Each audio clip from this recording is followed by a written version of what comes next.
We were studying the book at the feet of the master.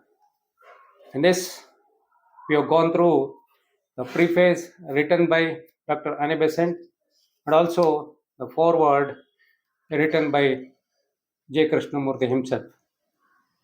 In the foreword, he says, four qualifications there are for this pathway. One is discrimination, second one is desirelessness, third is good conduct, and fourth is love. He also says, what the master has said to me, and each of these I shall try to tell you. So, in this, today we are going to go through what is there in discrimination. He says, before going to this, he says in his foreword, to hear the master's words is not enough. You must do what he says, attending to every word, taking every hint. If a hint is not taken, if a word is missed, it is lost forever, for he does not speak twice. Even though this book looks very small, there are a lot of things which we learn out of this. It will definitely change the person who goes through this and cultivate whatever it is given in this in his life. Definitely, the person who practices these qualifications, definitely he can bring the changes in his life. So, in the discrimination, he says the first of these qualifications is discrimination. And this is usually taken as the discrimination between the real and the unreal, which leads men to enter the path. It is this, but it is also much more. And it is to be practiced not only at the beginning of the path, but at the every step of it every day until the end. You enter the path because you have learned that on it alone can be found those things which are worth gaining. Men who do not know work to gain wealth and power, but these are at most for one life only, and therefore unreal. There are greater things than these, things which are real and lasting. When you have once seen these, you desire those others no more. In all the world, there are only two kinds of people, those who know and those who do not know. And this knowledge is the thing which matters. What religion a man holds, to what race he belongs, these things are not important. The really important thing is this knowledge, the knowledge of God's plan for men. For God has a plan, and that plan is evolution. When once a man has seen that and really knows it, he cannot help working for it and making himself one with it because it is so glorious, so beautiful. So, because he knows he is on God's side, standing for good and resisting evil, working for evolution and not for selfishness. If he is on God's side, he is one of us. And it does not matter in the least whether he calls himself a Hindu or a Buddhist, a Christian or a Muslim, whether he is an Indian or an Englishman, a Chinaman or a Russian. Those who are on his side know why they are here and what they should do. And they are trying to do it. All the others do not yet know what they should do. and so they often act foolishly and try to invent ways for themselves which they think will be pleasant for themselves, not understanding that all are one and that therefore only what the one wills can ever be really pleasant for anyone. They are following the unreal instead of the real. Until they learn to distinguish between these two, they have not ranged themselves on God's side. And so discrimination is the first step. But even when the choice is made, you must still remember that of the real and the unreal, there are many variations, and discrimination must still be made between the right and the wrong, the important and unimportant, the useful and useless, the true and the false, the selfish and the unselfish. Between right and wrong, it should not be difficult to choose. For those who wish to follow the Master have already decided to take the right at all costs. But the body and the man are two. And the man's will is not always what body wishes. When your body wishes something, stop and think whether you really wish it,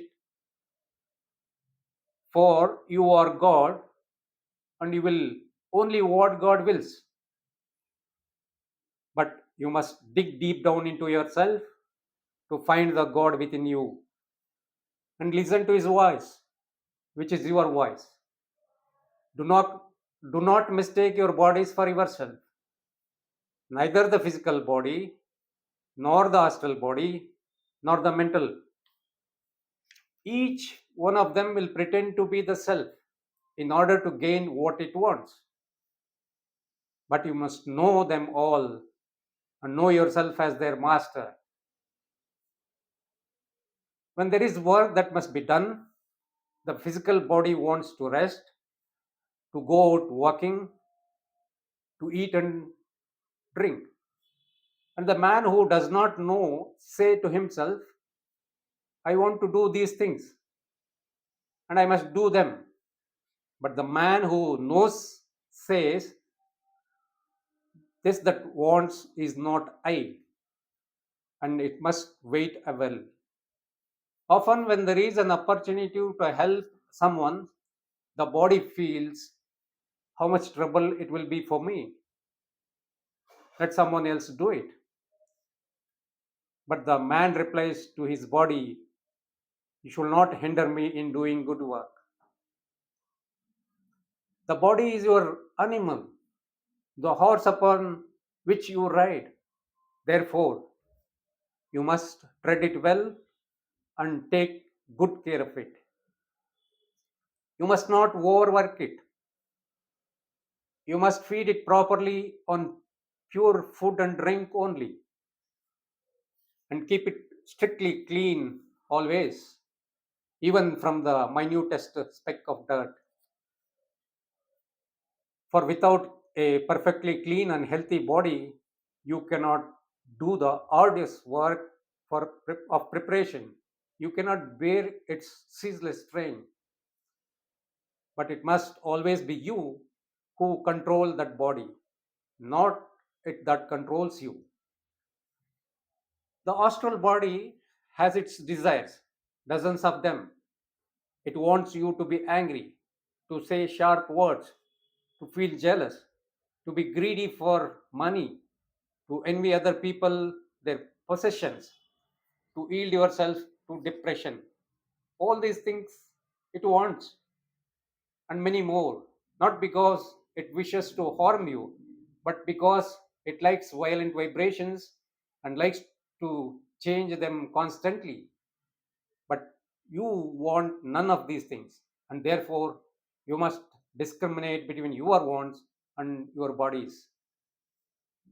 Your mental body wishes to think itself proudly separate, to think much of itself and little of others.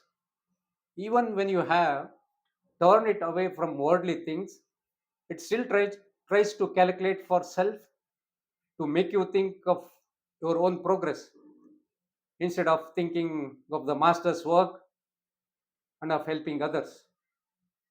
When you meditate, it will try to make you think of the many different things which it wants instead of the one thing which you want. You are not this mind, but it is yours to use. So, here again, discrimination is necessary. You must watch unceasingly or you will fail.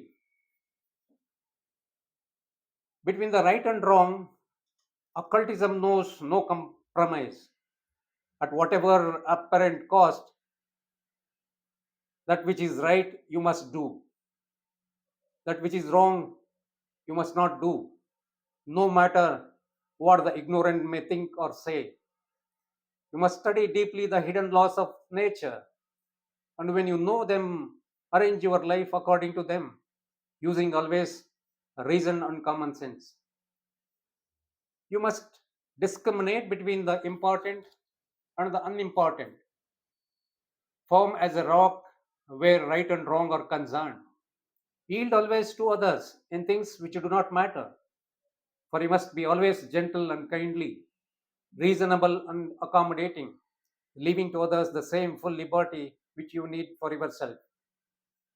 Try to see what is worth doing, and remember that you must not judge by the size of the thing. A small thing which is directly useful in the master's work is far better worth doing than a large thing which the world would call good. You must distinguish not only the useful from useless, but the more useful from the less useful. To feed the poor is good and noble and useful work, yet to feed their souls is nobler and more useful than feed to their bodies. Any rich man can feed the body, but only those who know can feed the soul. If you know, it is your duty to help others to know. However wise you may be already on this path, you have much to learn. So much that here also there must be discrimination, and you must think carefully what is worth learning. All knowledge is useful, and one day you will have all knowledge, but while you have only part, take care that it is the most useful part. God is wisdom as well as love, and the more wisdom you have, the more you can manifest of him. Study then, but study first that which will most help you to help others. Work patiently at your studies, not that men may think you wise, not even that you may have the happiness of being wise, but because only the wise man can be wisely helpful. However much you wish to help, if you are ignorant, you may do more harm than good. You must distinguish between truth and falsehood. You must learn to be true all through in thought and word and deed. In thought first, that is not easy, for there are in the world many untrue thoughts, many foolish superstitions, and no one who is enslaved by them can make progress. Therefore, you must hold a thought just because many others hold it, not because it has been believed for centuries, nor because it is written in some book which men think sacred. You must think of the matter for yourself and judge for yourself whether it is reasonable. Remember that though thousand men agree upon a subject, if they know nothing about that subject, their opinion is of no value. He who would walk upon the path must learn to think for himself. For superstition is one of the greatest evils in the world, one of the fetters from which you must utterly free yourself. Your thought about others must be true. You must not think of them what you do not know. Do not suppose that they are always thinking of you.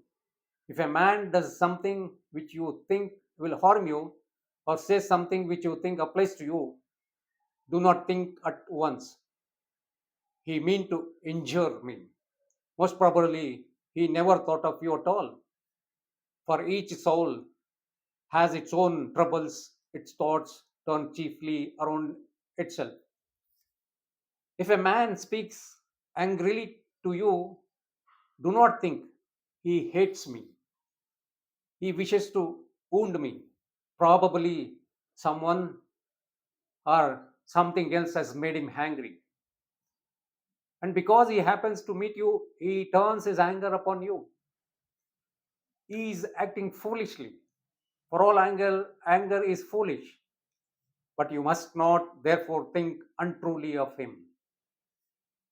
When you become a pupil of the master, you may always try the truth of your thought by laying it beside his. For the pupil is one with his master, and he needs only to put back his thought into the master's thought to see it at once whether it agrees. If it does not, it is wrong, and he changes it instantly. For the master's thought is perfect because he knows all. Those who are not yet accepted him cannot do quite this, but they may greatly help themselves by stopping often to think, what would the master think about this? What would the master say or do under these circumstances? For you must never do or say or think what you cannot imagine the master as doing or saying or thinking. You must be true in speech too, accurate and without exaggeration. Never attribute motives to another. Only his master knows his thoughts, and he may be acting from reasons which have never entered your mind. If you hear if you hear a story against anyone, do not repeat it. It may not be true, and even if it is kinder to say nothing. Think well before speaking, lest should fall into inaccuracy. Be true in action. Never pretend to be other than you are. For all pretense, he is a hindrance to the pure light of truth, which should shine through you as the sunlight shines through clear glass. You must discriminate between the selfish and the unselfish. For selfishness has many forms, and when you think you have finally killed it in one of them, it arises in another as strongly as ever.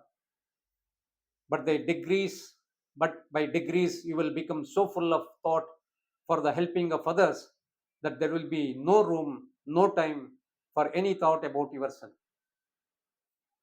You must discriminate in yet another way.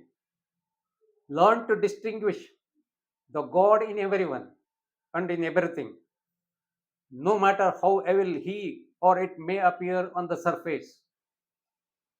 You can help your brother through that which you have in common with him, and that is the divine life.